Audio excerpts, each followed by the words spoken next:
আজকের আলোচনার বিষয় মেডিসিনের গ্রুপ নেম অথবা জেনেরিক নেম সিনারিজিন এবং cinnarizine plus dimenhydrinate anti vertigo ড্রাগও বলা হয়ে থাকে। ইন্ডিকেশন আর নির্দেশনা অথবা কি রোগের জন্য এই মেডিসিন দিয়ে থাকে।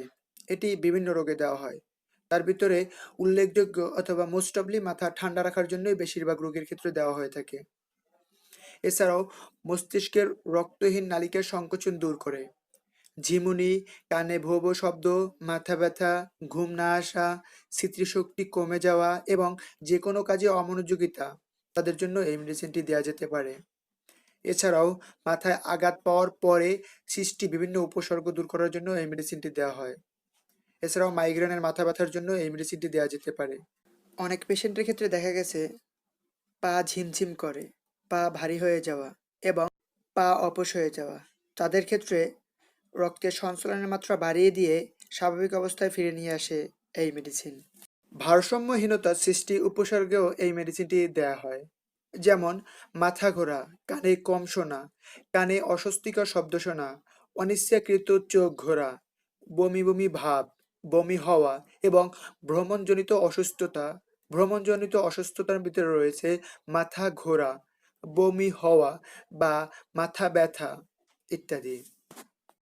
কন্ট্রাইন্ডিকেশন আর প্রতিনির্দেশনা অথবা অন্য ঔষধের সাথে প্রতিক্রিয়া। এই মেডিসিনটি অন্য ঔষধের সাথে প্রতিক্রিয়ার তেমন কোনো উল্লেখযোগ্য ইনফরমেশন পাওয়া যায়নি, তবে কিছু সতর্কতা রয়েছে। যাদের কিডনি, লিভার এবং প্রোস্টেট গ্ল্যান্ড যাদের বড় এবং যাদের চোখে গ্লুকোমা আছে তাদেরকে এই বিষয়টি উল্লেখ করে ডাক্তারের সাথে আলোচনা করে মেডিসিনটি সতর্কতার সাথে গ্রহণ করুন। ডোজ অ্যান্ড অ্যাডমিনিস্ট্রেশন আর মাত্রা ও ব্যবহার বিধি।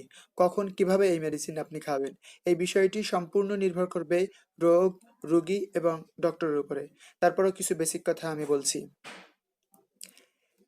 একটি করে দিনে ৩ বার অথবা ১৫ মিলিগ্রাম করে দিনে ৩ বার, এটি হলো স্বাভাবিক মাত্রা অথবা ম্যাক্সিমাম রোগীর ক্ষেত্রে দেওয়া হয়। বাচ্চাদের ক্ষেত্রে ৫ থেকে ১২ বছর, তারা প্রাপ্তবয়স্কদের তুলনায় অর্ধেক খাবে এবং ভ্রমণজনিত সমস্যার জন্য ভ্রমণের ২ ঘন্টা পূর্বে এই মেডিসিন ৩০ মিলিগ্রাম গ্রহণ করতে হবে একক মাত্রায় এবং ভ্রমণের সময় প্রতি ৮ ঘন্টায় ১৫ মিলিগ্রাম করে গ্রহণ করবে। সাইড এফেক্ট আর পার্শ্ব প্রতিক্রিয়া অথবা কি উপসর্গ দেখা দিতে পারে এই মেডিসিন খেলে। আমরা উপসর্গগুলো এই জন্যই বলি কারণ ঔষধ খাওয়ার পরে এই উপসর্গগুলো দেখা দিলে যাতে ভয় না পায়। সবার ক্ষেত্রে দেখা দিবে এমন না। উপসর্গগুলো হলো স্কিন ড্রাই হয়ে যেতে পারে, ঘুম ঘুম ভাব থাকতে পারে, মুখ শুকিয়ে যেতে পারে, প্রস্রাবে একটু সাময়িক সময়ের জন্য সমস্যা দেখা দিতে পারে, গ্যাস্ট্রিকের সমস্যা দেখা দিতে পারে ইত্যাদি।